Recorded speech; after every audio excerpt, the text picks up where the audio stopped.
we're here at the well, and I'm gonna hook it back up for the summer. We don't have any electricity out here, so I gotta run it with a generator, and I run it to an expansion tank that I've set up.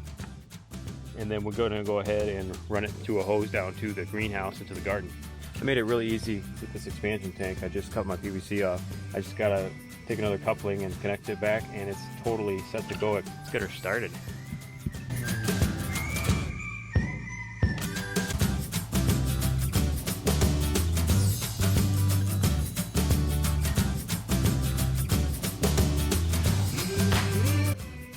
What I have is my well extra expansion tank, my pressure gauge to tell me how much pressure is there.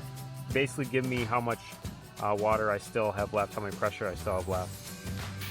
So I've got the PVC pipe connected to the wellhead and just running down to my expansion tank, my well extra expansion tank. You got the pressure gauge there coming off the T-bar. You also have a pressure switch as well, and you have the T-bar has different spots coming off of it. You can get a stopper there. You've also got a valve you can put there and another valve, which I use. Either of those valves will work to go ahead and run your hose off of. I do have this right here that I'm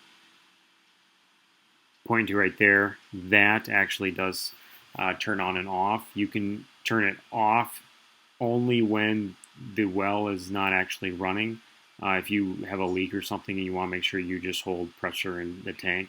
But I wouldn't usually use that. I would make sure it's open all the time, because you want to make sure that it's open, because when your well is running, there's nothing to stop that well if your pressure switch doesn't turn the switch off. And so then you can really burn up your well. So just leave that open at all times is what I really recommend.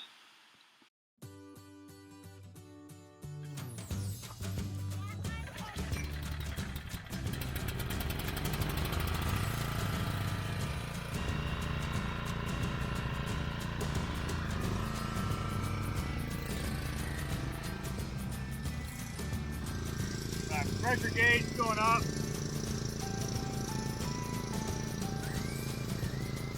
Here, click off in just a second. Once it's full. There it goes. So it just clicked off. This is good. So I can just open her up. This hose here. That hose is going to fill.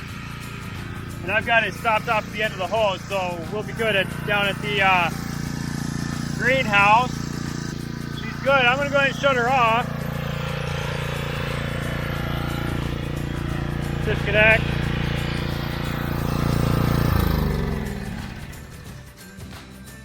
We're all set. I got pressure for, it's got to drop down about 8 gallons. So I've got 8 gallons that I can go ahead and have pressure for to go ahead and water my greenhouse. But I could leave the generator going and it would just continue, of course, to work. So that's it though. And I only need a little bit of water right now, so I'm just gonna go ahead and leave it and head back down to the greenhouse today.